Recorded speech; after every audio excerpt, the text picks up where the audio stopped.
주산전화 한국전력 불기둥이다. 안녕하세요, 주식 강사 유튜버입니다. 네, 반갑습니다. 자, 우린 동학군입니다, 형들아. 결국에는 우리가 공부했던 것만큼 이런 어떤 좋은 결과치가 지금 나오고 있는, 이제 구조대가 다 돌아와야 하는 그런 어떤 숙명을 맞이했다, 이런 점을 생각을 할 수가 있겠네요, 보니까. 예, 그렇게 해서 한국전력에 대한 부분, 결국에는 강한 어떤 순매수에 대한 부분이 나와주는 이런 어떤 모습으로 해서 그동안의 어떤 저평가의 이런 어떤 해소 요인이 되고 있는 그런 어떤 상황이 된다, 뭐 요런 점을 좀 말씀을 드리고 싶네요. 그래서 한국전력에 대한 부분은 많이 공부했어 보면. 자, 한국전력의 낮은 밸류에이션에도 불구하고 매수 시점은 지금이라는 확신이 부족하다. 확신. 자, 메리츠 형이 좀 확신이 부족한데 또 확신이 또 생길 수도 있죠, 보면. 그렇게 해서 올해 영업이익이 239억 원을 기록을 했고요. 전년 4조 900억 대비 크게 하락할 이런 어떤 전망에 있고, 올해 2분기부터 대규모적인 적자가 예상되고 3분기에 연료비 연동제 시행이 유보되면서 추가적인 실적 전망치가 하향이 가능하다, 뭐 이런 어떤 점을 얘기해주고 있습니다.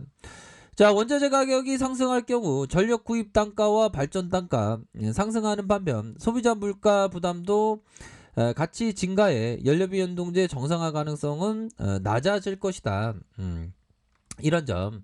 그렇게 해서 해외 수출이 집중되어 있고 국내 신규 원전 건설은 실현 가능성과 당위성이 여전히 떨어진 평가다. 그렇게 해서 해외 수출 시장이 열리면 한국전력에 대한 EPC, 설계 조달, 시공, 매출이 증가할 수 있지만 그 비중이 미미하다, 뭐 이렇게 얘기를 해주고 있는 그런 어떤 상황이 되네요. 그래서 하반기 원전과 석탄 이용률 동반 하락을 전망하고 환경비용 증가 역시 고질적인 문제점으로 꼽히고 연료비 상승과 함께 별도 매출이 90% 이상 전력 판매 사업의 악화, 뭐 전반적으로 메리츠 형은 뭐 이런 어떤 얘기를 하고 있는데 저는 어떤 눈 깜짝 안 합니다.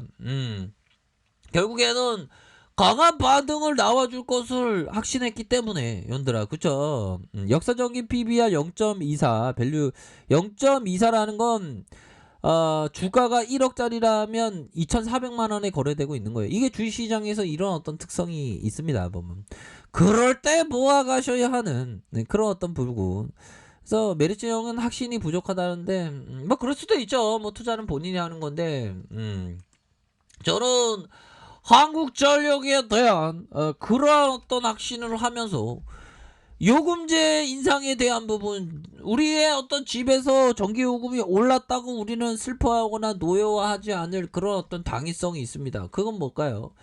전기요금 오르면 한국전력 실적이 좋아져서 주가가 오를 수 있는 그런 어떤 모멘텀이 될 수 있는 그런 어떤 가능성이 높기 때문에 고민하지 마. 오케이. 뭐 이렇게 좀 말씀을 드릴 수 있는 그런 어떤 부분이 되네요. 야, 오랜만에 불기둥 보니까 진짜 기분이 막 째지네, 보면. 자, 외국인들이 이러한 이 스매스에 대한 부분이 나와줬고요. 금융투자에서, 형들아, 금융투자에서 하나 둘셋 5거래일째, 보험에서 4거래일째, 투신에서 보면 이런 어떤 부분에서 5거래일째 7거래일째 이렇게 잡아주는 이런 부분. 야, 연기금형들이 이제야 들어오네, 보니까. 투신권에서 많이 들어왔어요, 형들아. 그런 어떤 부분을 보면 우리가 생각할 수 있는 그런 어떤 부분은 뭐냐, 결국에는 정통으로 가야 된다, 형들아. 정통 투자자, 바로 벤자민 그레엄이 얘기했던, 이제는 외우셔야 합니다. 자, 투자란, 기업 투자란 무엇인가? 철저한 분석하에 원금의 보존과 적절한 수익을 얻는 행위가 바로 기업 투자자의 일이다. 기업 투자자란 뭐다? 벤자민 그레엄 형이 얘기했던 바로 주가가 하락하면 모아갈 수 있는, 진입할 수 있는 기회가 된다. 이런 점을 얘기해 줬죠, 보면. 그러면 우리 벤자민 그레엄 형이 이러한 어떤 주가가 하락할 때마다 월봉에 대한 부분 볼까요? 큰 틀에서 월봉에서 하락할 때마다 오히려 더 모아가쇼라, 오히려 더 모아가쇼라.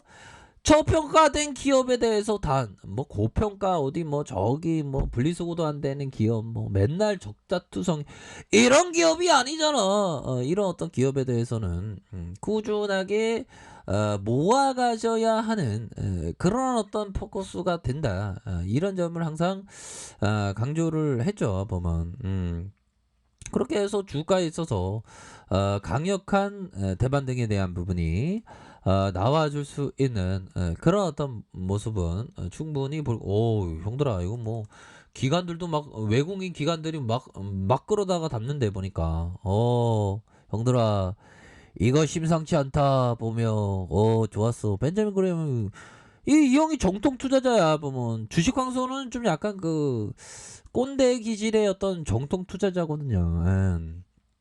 그러니까 한국전력에 대해서 고민하지 마. 오케이. 뭐 이런 어떤 점을 계속 말씀드리는 거 아닙니까? 보면 그렇게 해서 뭐 항상 그랬습니다, 형들아. 시장에서 그 보면 생존하기 위한 포커스를 둬야 돼요. 생존하기 위해서는 뭘까요? 넘어져도 다시 일어서는 그런 어떤 부분을 항상 생각을 해야 되겠죠. 보면 보유하다가 마음이 넘어질 수 있어. 근데 갓난아기가 일어나듯이 다시 일어나야 돼. 보면 우리의 어떤 삶이 형들아 항상 그 소중할 수밖에 없습니다. 그 소중한 그런 어떤 삶을 항상 그 소중한 마음을 간직해야 돼요. 보면 그리고 주식이 얼마나 좋냐. 저쪽 건물에 공사하고 있는데 형들아 보면 저런 어떤 육체적인 노동을 하는 사람이 존귀해지는 그런 시대가 오긴 와야죠. 근데 우리는 주식쟁이로서 지적인 도전 행위를 하잖아. 보면 그래갖고 보면 이런 어떤 저점에서의 반등세는 충분히 나와줄 수 있다라고. 아마 대한민국에서 제일 많이 떠들어댔던 게 주식 광속과 뭐 알고 떠들어댄 건 아니지만 아무튼 그런 어떤 부분으로 해서 주가에 있어서 너무 쌌었던 그런 어떤 시절을 뒤로하고 주가가 불기둥이 나오고 있는 그런 어떤 모습을 보여주고 있다. 그렇게 해서 11,550원에서 다시 저점에서 강한 반등에 대한 부분, 현들아 상단선에 대한 부분, 이런 어떤 상단선. 요즘에 형들아 이 코로나 때문에 목욕탕도 못 가고 미치겠네. 저 목욕탕 가는 거 좋아하는데 이놈의 코로나 언제 끝날라나. 또 땅이 죽겠네. 얘들아 커피 한잔해. 커피 한잔하고 코로나 이거 도대체 언제 끝나는 거야 이게 도대체가. 인도 코로나. 자 인도 코로나 이 코로나 지겨워 죽겠습니다. 보면 코로나 변이 하루 확진자가 30만 인도 급증한 거 이거 방역을 막 느슨히 하니까 이렇게 된 거지. 자 형들아 월봉에 대한 부분 주가가 가격하게 올라와 주고 있죠. 보면 고민하지 마 형들아. 더 가니까 주가가 강력하게 그런 어떤 부분. 자 주봉에 대한 부분 주가의 눌림목 형들아. 주가의 눌림목 상황에서 다시 한번 15,550원에서 다시 저가에서 이런 어떤 부분에서 야 형들아 이거 패턴이 굉장히 긍정적이다. 이 주가가 형들아 이런 어떤 분위기로 가면 단기 4만원 금방 넘어갈 수 있겠는데 보니까. 그러니까 떠들어댈 때 형들아 떠들어댈 때 가격이 낮을 때 많이 봐야 돼. 보면 지금도 굉장히 낮은 그런 어떤 부분 더 낮을 때가 이럴 때가 있었잖아. 보면 그런 강인한 멘탈 강인한 확신을 갖고 멀리 보면 돼. 주식이라는 게 다른 게 어려운 게 아니야. 뭐 저기 저쪽 건물에서 지금 이렇게 힘들게 노동하시는 분도 어떻게 보면 한국전력 같은 이런 기업을 좀 모아 가셔야 돼. 왜 저렇게 노동을 하는 것 플러스 내 분신 한국전력이 나를 위해서 노동을 해준다는 그런 게 바로 주식 투자 아니야. 뭐 자본가는 그런 거거든. 우리가 다 자본가 되어야 될 거 아니야, 형들아. 그런 부분. 그렇게 해서 항상 큰 그림을 그리시면서 이렇게 좀 생각을 가시기 바라겠습니다. 그래서 저점과 저점에서 다시 한번 들어 올려줄 수 있는 그런 어떤 가능성은 충분히 있겠다. 뭐 이렇게 좀 말씀을 드려보도록 할게요. 자, 아랫카페에서 전발 확인하시고요. 좋아요, 구독하기, 알람 설정까지 하셨던 모든 분들 감사합니다. 사랑합니다. 축복합니다. 네, 고맙습니다.